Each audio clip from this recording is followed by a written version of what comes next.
All right, to begin, let's start with the end. The conclusion here, I have said this since before, long before this ever broke out between her and Justin Baldoni, that we have to compartmentalize. Blake Lively is not a good person. So no matter what happens in this lawsuit, no matter who wins in the end, do not let it distract you from the fact that she has proven herself not to be a kind person. She doesn't want Brian Friedman to depose her because of unspecified statements that he's made about her. You mean like when he said that they had plans to sue her into oblivion?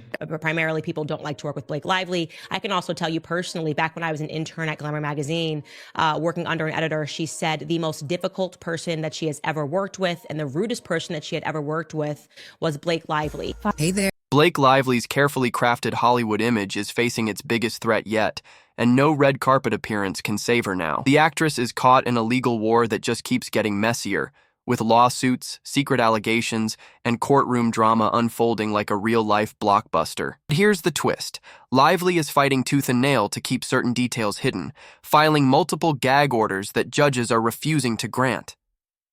If there's nothing to hide, why the desperate attempts to silence the case?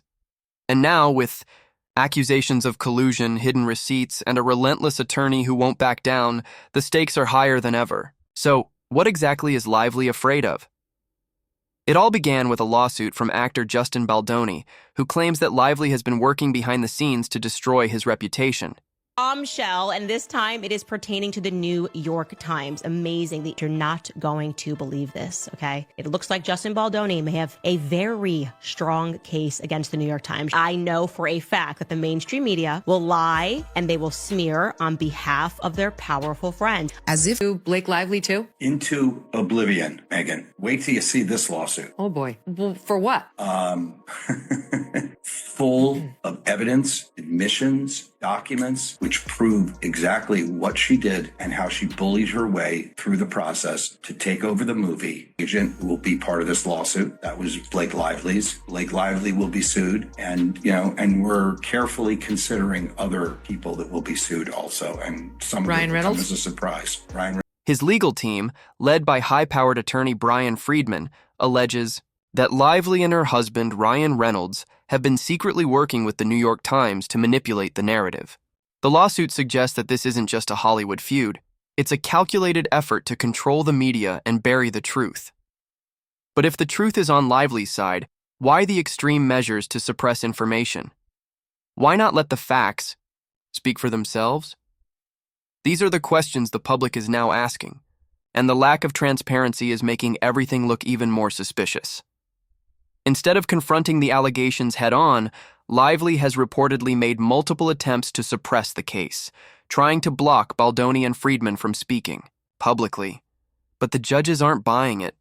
Every single motion to silence the lawsuit has been denied, making her look even more desperate to keep things quiet. If she's innocent, wouldn't she want to clear her name?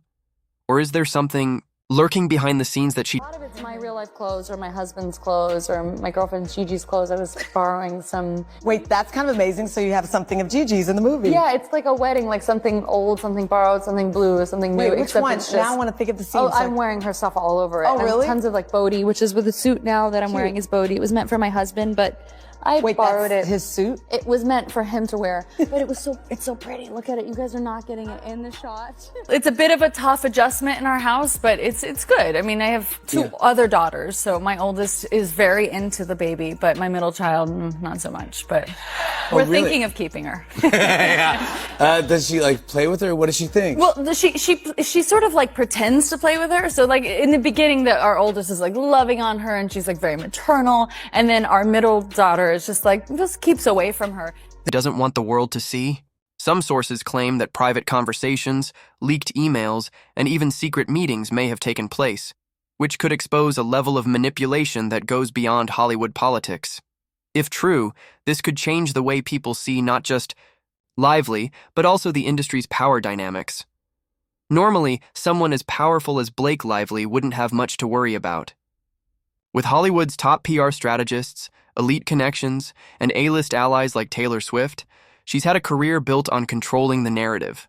Whenever a scandal erupts, well-placed media sources swoop in to shift the public's attention, spinning stories in her favor. But this time, the courtroom isn't playing by Hollywood's rules. Judges don't care about PR strategies, social media influence, or red carpet moments. They care about evidence, and if Friedman is to be believed, he has plenty of it. Speaking of Brian Friedman, Lively's legal team has been... All right, to begin, let's start with the end. The conclusion here, I have said this since before, long before this ever broke out between her and Justin Baldoni, that we have to compartmentalize. Blake Lively is not a good person. So no matter what happens in this lawsuit, no matter who wins in the end, do not let it distract you from the fact that she has proven herself not to be a kind person. She doesn't want Brian Friedman to depose her because of unspecified statements that he's made about her. You mean like when he said that they had plans to sue her into oblivion? Primarily, people don't like to work with Blake Lively. I can also tell you personally, back when I was an intern at Glamour magazine, working under an editor, she said the most difficult person that she has ever worked with and the rudest person that she had ever worked with was Blake Lively. Hey there.